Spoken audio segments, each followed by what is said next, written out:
Oi, turma. Espero que estejam todos bem. Vamos começar a explicação da semana 2 do PET 2. Essa semana a gente continua com ecologia. Nós vamos falar dos ciclos biogeoquímicos. São vários ciclos de materiais que acontecem na natureza.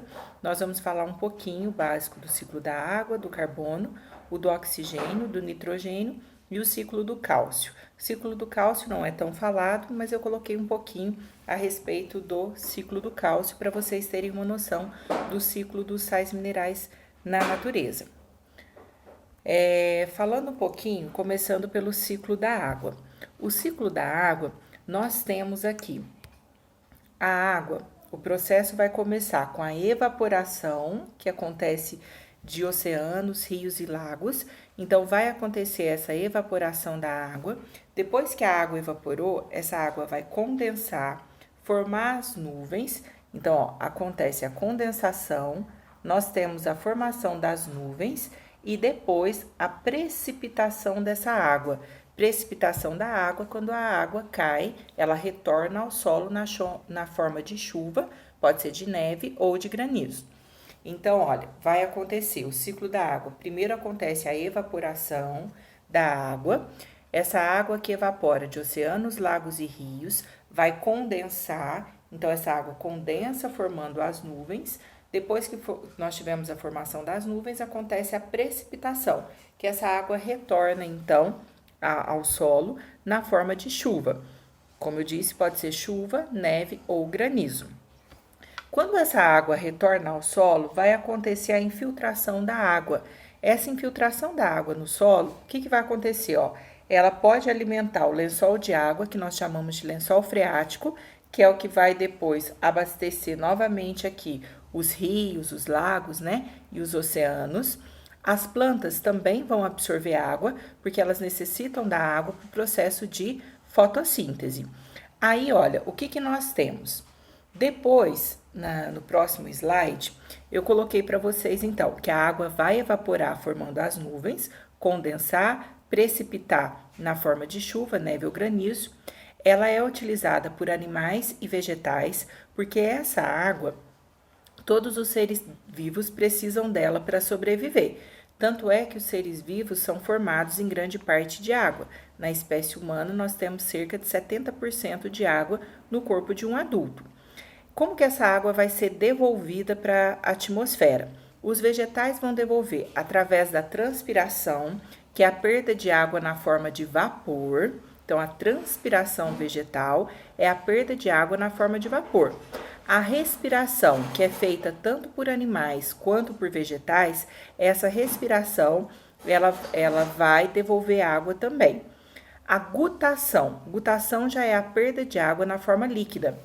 Quando a planta está com excesso de água dentro dela, a umidade atmosférica está muito alta, ela tem que perder esse excesso de água. Como não dá para transpirar, para perder mais água na forma de vapor, porque já tem muito vapor de água na atmosfera, ela começa a formar pequenas gotas de água na pontinha da folha e vai eliminar, que é o processo de gutação. Pode ser chamado também de sudação. Nesse caso, alguns falam popularmente, a planta está chorando. Não é que a planta está chorando, ela está eliminando o excesso de água que tem dentro dela na forma líquida. Então, a diferença da transpiração vegetal para a gutação é que a transpiração vegetal é a perda de água na forma de vapor e a gutação é quando a planta perde água na forma líquida. E ocorre também a transferência na cadeia alimentar, porque a planta ela é formada também em grande parte de água. Quando vem um consumidor se alimentar dessa planta, ele vai adquirir a água presente nessa planta. Os animais, eles vão realizar a transpiração, aí nós perdemos água através do suor, a formação, a eliminação ali do suor, então tem a participação da água, a respiração, como eu já disse, e a formação da urina. Quando nós estamos eliminando a urina, nós estamos, claro, eliminando água e ali nós temos algumas substâncias, né, dissolvidas nessa água. As fezes também, quando vão ser formadas, elas têm uma certa quantidade de água para que essas fezes fiquem pastosas, porque o bolo fecal que é formado, se ele não tiver uma certa quantidade de água, vai ser mais difícil para acontecer a eliminação dessas fezes.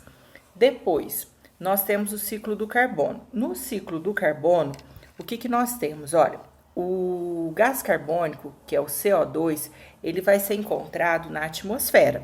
Esse gás carbônico vai ser assimilado pela planta para que ela realize o processo de fotossíntese. Então, a planta precisa da água, que é absorvida pelas raízes, vai precisar do gás carbônico, que vai entrar pela folha, e aí vai acontecer, na presença de luz, a realização da fotossíntese. Esse gás carbônico que entra na planta, ele vai dar origem depois ao alimento da planta, que é o carboidrato, açúcar, glicose. Muita gente pensa errado por achar que o gás carbônico que vai ser absorvido pela planta vai se transformar no oxigênio, o que é errado. O gás carbônico se transforma no alimento da planta, matéria orgânica. Tanto é que aqui tem carbono e na glicose tem carbono também, no açúcar tem carbono. O oxigênio que vai ser liberado, ele vem da molécula de água que vai ser absorvida pela planta. Então, o gás carbônico vai ser absorvido pela planta, ela vai realizar o processo de fotossíntese e aí ela vai produzir o alimento dela. Quando essa planta morrer e entrar em processo de decomposição, os decompositores, fungos e bactérias que estão presentes no solo vão transformar essa matéria orgânica morta em matéria inorgânica, água, sais minerais, que vão ficar presentes no solo para que eles possam ser reutilizados pelos seres vivos. Por isso que fungos e bactérias, os decompositores, são responsáveis pela reciclagem da matéria na natureza. Aqui, olha, como que esse gás carbônico vai ser devolvido para a atmosfera? Ele é devolvido através do processo de respiração, tanto a respiração animal quanto a respiração vegetal, ocorre a liberação do gás carbônico para a atmosfera. A combustão, que é a queima, combustão e queima é a mesma coisa.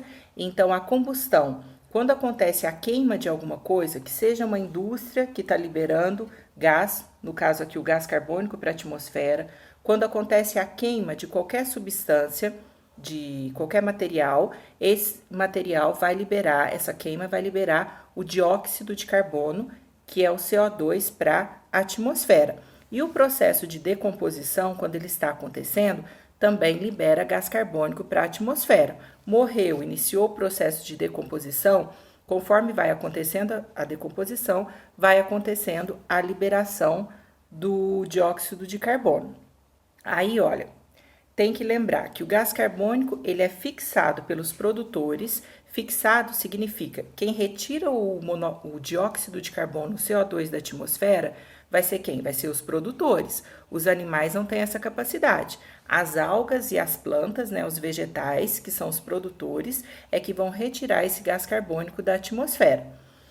Esse carbono volta então para a atmosfera através da respiração animal e vegetal, o processo de decomposição e através da combustão, que é a mesma coisa que queima.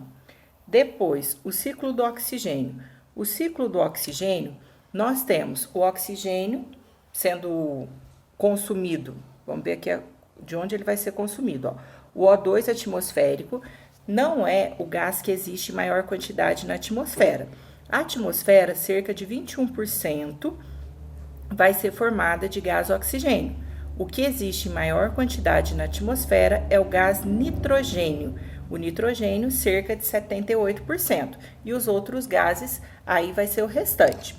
Então, o O2 atmosférico, ele vai ser consumido pelo processo de combustão. O que vai alimentar a combustão, o que vai alimentar uma chama, é a presença do oxigênio. Se não tiver oxigênio, a chama vai apagar. Tanto é que se você pegar uma vela, colocar uma vela acesa, tampar essa vela, ela só fica acesa, põe um copo em cima, ela só vai ficar acesa enquanto tiver o gás oxigênio. Se não tiver o gás oxigênio, a chama vai apagar. Então, o processo de combustão vai consumir o O2 atmosférico.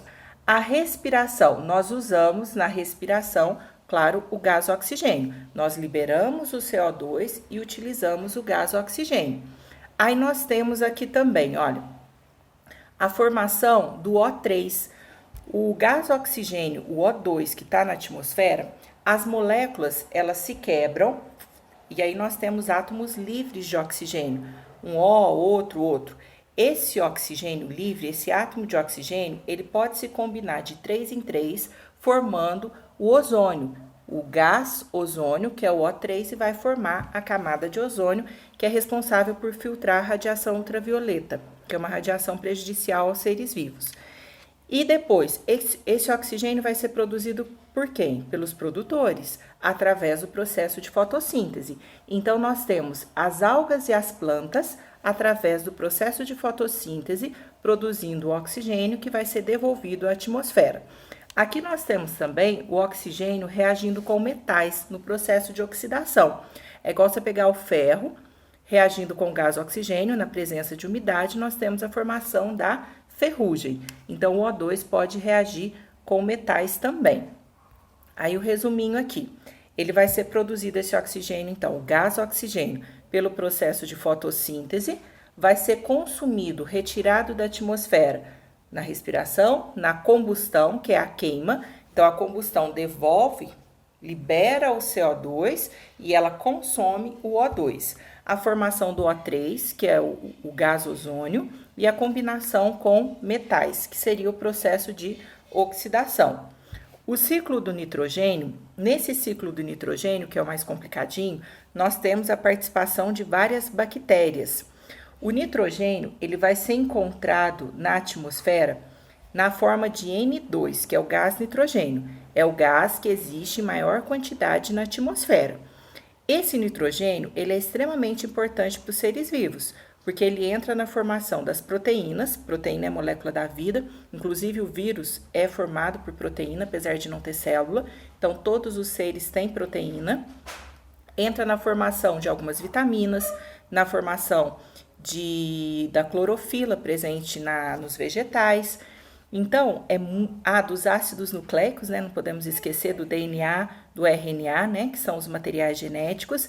Então, o nitrogênio, ele é muito importante. Só que ele é encontrado na atmosfera na forma de N2. Nem as plantas e os animais não têm a capacidade de retirar esse N2 da atmosfera. Então, nós não conseguimos retirar, mas nós precisamos. Então, como que vai acontecer? Existem bactérias que são bactérias fixadoras desse nitrogênio. O que as bactérias vão fazer? As bactérias fixadoras são as bactérias do gênero Rhizobium, nome científico, latim. As bactérias Rhizobium e as cianobactérias. As cianobactérias são as algas azuis, vão fixar o nitrogênio da atmosfera. Fixar significa retira o nitrogênio. Essas bactérias Rhizobium, elas não vão ser encontradas em qualquer lugar. Elas vão ficar nas raízes de plantas leguminosas, que são as plantas que produzem vagem. Aí, o que elas vão fazer? Retirar o nitrogênio, o gás nitrogênio da atmosfera. Então, elas absorvem esse nitrogênio lá na raiz da planta. Só que na forma de N2, a planta ainda não consegue absorver o nitrogênio. O que vai acontecer na sequência? Essas bactérias vão transformar esse N2 em amônia. Ainda assim, não dá para ser absorvido. Aí existem outras bactérias chamadas nitrossomonas, que são as bactérias que vão transformar a amônia em nitrito. Ainda não dá para ser absorvido. Aí tem outras bactérias chamadas nitrobacter, que vão transformar esse nitrito em nitrato. Na forma de nitrato, olha no esqueminha, a planta pode absorver esse nitrato, ou então existem as bactérias desnitrificantes, que vão devolver esse nitrogênio para a atmosfera. Então, nós temos a participação de várias bactérias no ciclo do nitrogênio.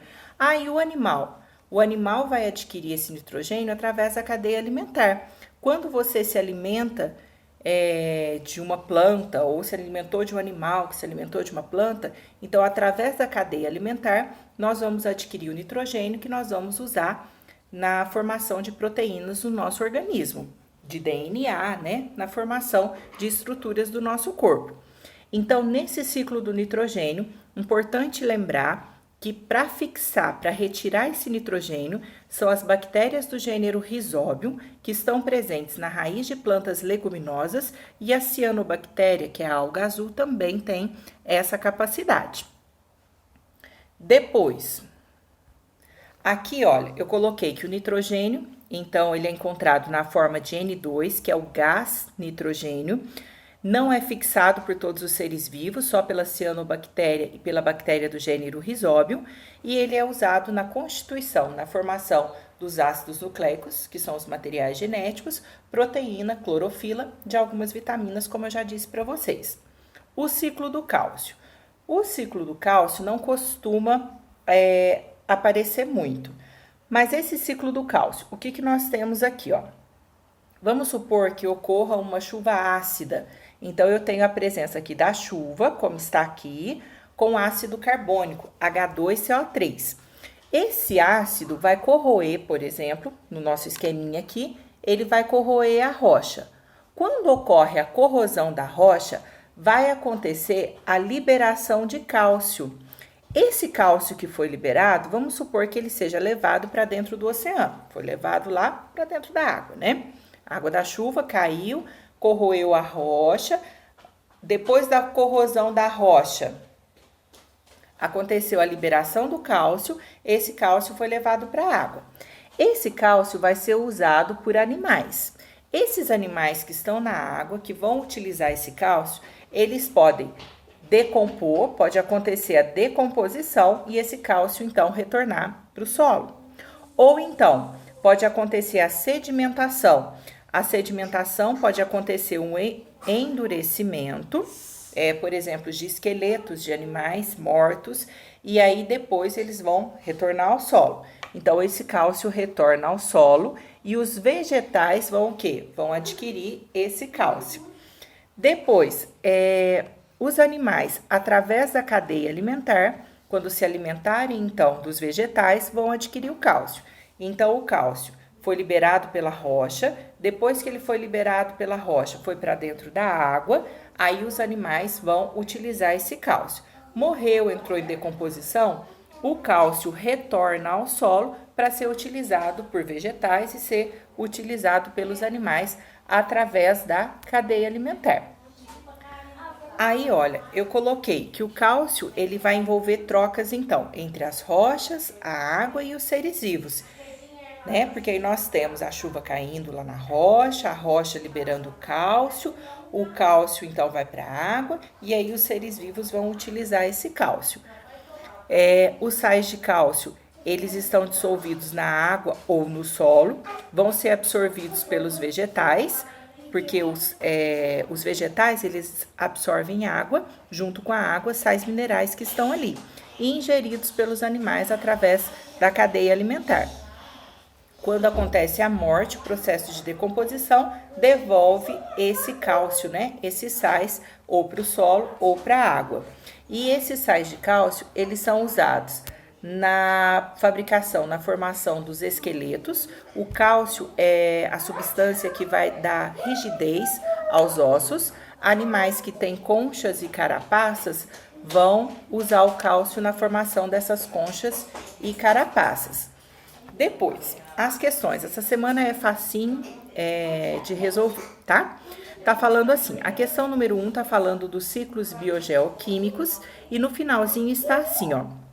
Marque o ciclo que envolve a participação de bactérias do gênero Rhizobium e leguminosas. Essas são as bactérias Rhizóbios que estão presentes na raiz das plantas leguminosas. Nós acabamos de falar, tá facinho. A segunda questão está falando assim, ó. Os ciclos biogeoquímicos, também chamados de ciclos da matéria, garantem que os elementos circulem pela natureza. Entre as afirmações a seguir, marque aquela que melhor explica o papel dos decompositores nesses ciclos. Nós temos que lembrar sempre que os decompositores, eles têm a função da reciclagem da matéria na natureza. Transformar a matéria orgânica morta em matéria inorgânica para que essa seja reutilizada pelos seres vivos. Aí, olha, na letra A, os decompositores garantem a fixação dos elementos químicos no solo? decompositor não tem a função de fixar substâncias. Os decompositores, ao degradar os restos de seres vivos, garantem espaço para que novos nutrientes sejam adicionados ao ambiente. Os decompositores permitem, ao decompor os restos dos organismos, que substâncias presentes nesses seres possam ser utilizadas novamente. Aqui, na letra C, está falando do processo de reciclagem da matéria na natureza. E depois a última, os decompositores permitem que o fluxo de energia ocorra em vários sentidos. Nós já falamos na semana passada que o fluxo de energia na cadeia alimentar é unidirecional. A energia que nós perdemos na forma de calor, ela não vai ser reutilizada. Então, essa tá facinho também. Já até falamos a resposta, né? Depois, é para marcar a alternativa que indica o principal reservatório de carbono no planeta. Aonde que nós temos o gás carbônico vai ser encontrado principalmente na forma de CO2, que é o gás carbônico. Aonde fica o CO2? Facinho, gás carbônico vai ficar onde? Tá fácil. Depois, a questão número 4, tá falando da utilização de combustíveis fósseis. Os combustíveis fósseis, quando tem, por exemplo, a gasolina que vai ser queimada. Quando ocorre a queima da gasolina, ocorre a liberação de gás carbônico. Outros gases também, vamos citar aqui como exemplo o gás carbônico. Então, quando ocorre a liberação de gás carbônico, está queimando o combustível fóssil, está liberando o gás carbônico. Esse gás carbônico vai provocar o quê? Esse ciclo, então, aumento da porcentagem de carbono contido na Terra toda. Para onde é liberado o gás carbônico? Para a atmosfera. Então, vai ocorrer um aumento desse carbono aonde? Se ele está sendo liberado para a atmosfera. Então, o aumento só pode acontecer na atmosfera. Vocês vão dar uma lidinha nas alternativas, claro, para vocês assinalarem. A questão número 5, nós temos 3 equações químicas. A primeira equação química é a equação química da fotossíntese. Nós temos o CO2, que é a glicose, reagindo com a água, formando o CO2, que é o gás carbônico, reagindo com a água, H2O, formando a glicose, C6H12O6, o gás oxigênio, que vai ser liberado para a atmosfera, e moléculas de água. A segunda, nós temos a amônia, NH3 é amônia, reagindo com oxigênio. Essa amônia vai formar o HNO2. Esse HNO2 vai dar origem depois ao nitrito. O nitrito nada mais é do que o NO2 menos, é um ânion, um íon de carga negativa, e formando também H2O, que é a molécula de água. Então, essa segunda equação está representando o processo de transformação da amônia em nitrito. Depois, a terceira, a glicose novamente, C6H12O6, formando o álcool, aqui é o álcool etílico, C2H5OH, mais 2CO2, que é o gás carbônico. Está representado o processo de fermentação alcoólica, que é realizado por alguns fungos, chamados de levedo ou levedura. Então, está pedindo para assinalar a incorreta. A primeira representa de forma simplificada um processo realizado por organismos clorofilados. Organismos clorofilados que têm a clorofila vão realizar o processo de fotossíntese. Número 2. É realizada por certos tipos de bactérias e está relacionada com a ciclagem de nitrogênio nos ecossistemas. Quem vai fazer essa transformação da amônia em nitrito são bactérias, no caso, bactérias do gênero Nitrosomona. A letra C. O 2, essa transformação da amônia em nitrito, é realizada por animais? Algum animal tem essa capacidade? Quem vai fixar o gás nitrogênio e quem vai fazer depois essas transformações, amônia em nitrito, nitrito e nitrato, e depois novamente em N2, são bactérias. Tá pedindo a incorreta. A 3 representa de forma simplificada um processo anaeróbico. Anaeróbico é um tipo de respiração que acontece sem a participação do gás oxigênio, sem a participação do O2. Nós chamamos esse processo anaeróbico de fermentação, que é realizado por alguns tipos de fungos conhecidos como levedura. acabamos de falar. 1, 2 e 3 representam de forma simplificada processos bioquímicos relacionados com a ciclagem de matéria nos ecossistemas, porque a fotossíntese está relacionada com ciclos biogeoquímicos, essa transformação da amônia em nitrito também está relacionado com ciclos e o processo de fermentação também, porque nós não falamos lá atrás, mas a fermentação, olha, ela devolve para a atmosfera gás carbônico também. Bom, essa foi uma explicação breve, espero que vocês tenham entendido um pouquinho do conteúdo, tá? Que consigam resolver as questões, tá bom? Vai ser enviado novamente o formulário para vocês. Fiquem com Deus, próxima semana nós falamos mais.